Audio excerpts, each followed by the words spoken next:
सभी प्रिय दर्शकों को राधे राधे। स्वागत है आपका हमारे YouTube चैनल भक्ति पंथ पर। जो भी दर्शक हमारे इस YouTube चैनल पर पहली बार जुड़े हैं वह लाइक करें, सब्सक्राइब करें व कमेंट दें तथा हमारी अगली वीडियो की नोटिफिकेशन के लिए यहाँ पर घंटी का बटन है उसे दबाएं, जिससे क्या होगा कि आपको हमारी अगली वीडियो नोटिफिकेशन के माध्यम से प्राप्त होगी।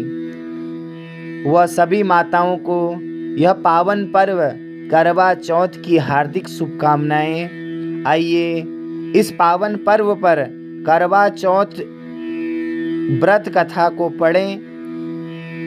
बहुत समय पहले की बात है, एक साहूकार के 7 बेटे और उनकी एक बहन करवा थी। सभी 7 भाई अपनी बहन से बहुत प्रेम करते थे, यहाँ तक कि वह पहले उसे भोजन खिलाते और स्वयं बाद में खाते थे। एक बार उनकी बहन ससुराल से मायके आई हुई थी। शाम को भाई जब अपने व्यवसाय बंद कर घर आए तो देखा उनकी बहन बहुत व्याकुल थी।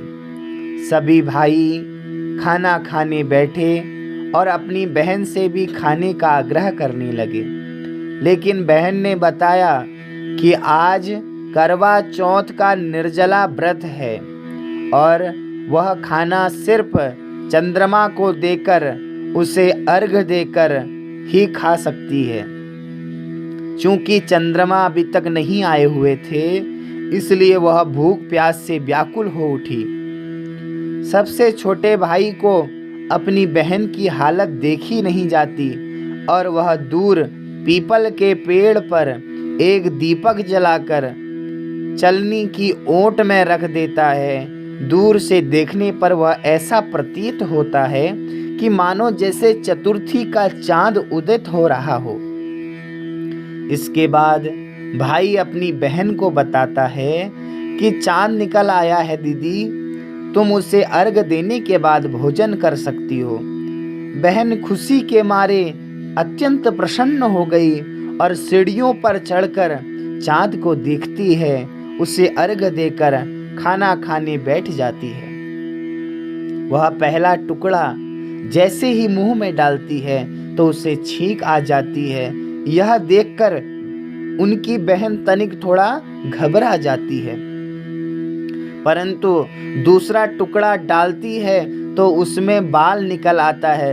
यह देखकर वह बड़ी चिंतित है और जैसे ही तीसरा टुकड़ा मुंह में डालने की कोशिश करती है तो उसके पति की मृत्यु का समाचार उसे मिलता है। वह बौखला जाती है, अत्यंत विलाप करने लगती है कि यह क्या हो गया, कि यह क्या हो गया। उसकी भाभी उसे सच्चाई से अवगत कराती है कि उसके साथ ऐसा क्यों हुआ। करवा चौथ का व्रत गलत तरीके से टूटने के कारण देवता उससे नाराज हो गए हैं और उन्होंने ऐसा किया है।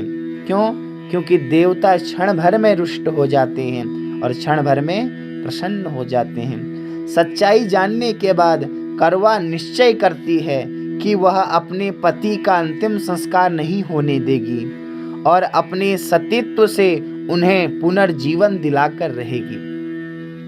वह पूरे 1 साल तक अपने पति के शव के पास बैठी रहती है, उसकी देखभाल करती है। उसके ऊपर उगने वाली सुईनुमा घास को वह एकत्रित करती जाती है। 1 साल बाद फिर करवा चौथ का वह दिन आता है। उसकी सभी भाभियां करवा चौथ का व्रत रखती हैं। जब भाभियां उसे आशीर्वाद लेने आती हैं तो वह प्रत्येक भाभी से यम सुई ले लो, पी सुई ले लो, मुझे भी अपनी जैसी सुहागिन बना दो, ऐसा आग्रह करती है। लेकिन हर बार भाभी उसे अगली भाभी से आग्रह करने का कह आगे बढ़ जाती है। इस प्रकार जब 6 नंबर की भाभी आती है तो करवा उससे भी यही बात दोहराती है। यह भाभी उसे बताती है कि चूंकि सबसे छोटे भाई की वजह से उसका व्रत टूटा था, अतः उसकी पत्नी में ही वह शक्ति है कि वह तुम्हारे पति को दोबारा जीवित कर सकती है। इसलिए जब वह आए तो तुम उसे पकड़ लेना, और जब तक वह तुम्हारे पति को जिंदा ना कर दे उसे नहीं छोड़ना। ऐसा कहकर वह चली जाती है।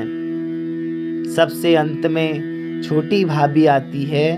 करवा उनसे भी सुहागिन बनने का आग्रह करती है, लेकिन वह टाम टोली करने लगती है। इसे देख करवा उन्हें जोर से पकड़ लेती है और अपने सुहाग को जिंदा करने के लिए कहती है, बारंबार विलाप करती है कि भाभी आप हमारे सुहाग को जीवित कर दो ना। भाभी उससे छुड़ाने के लिए नोचती है, खसोटती है, लेकिन करवा नहीं छोड़ती है। अंत में उसकी तपस्या को देख भाभी पसीज जाती है, उसका पसीना गिरने लगता है और अपनी छोटी अंगुली को चीरकर उसमें से अमृत उसके पति के मुंह में डाल देती है। करवा का पति तुरंत श्री गणेश कहता हुआ उठ बैठता है। इस प्रकार प्रभु कृपा से उसकी छोटी भाभी के माध्यम से करवा को अपना सुहाग वापस मिल जाता है। हे श्री गणेश, हे माँ गौरी, जिस प्रकार करवा को चिर सुहाग का वरदान आपसे मिला है, वैसा ही सभी माताओं को सदा ही सुहागिन रहने का आशीर्वाद आप देना।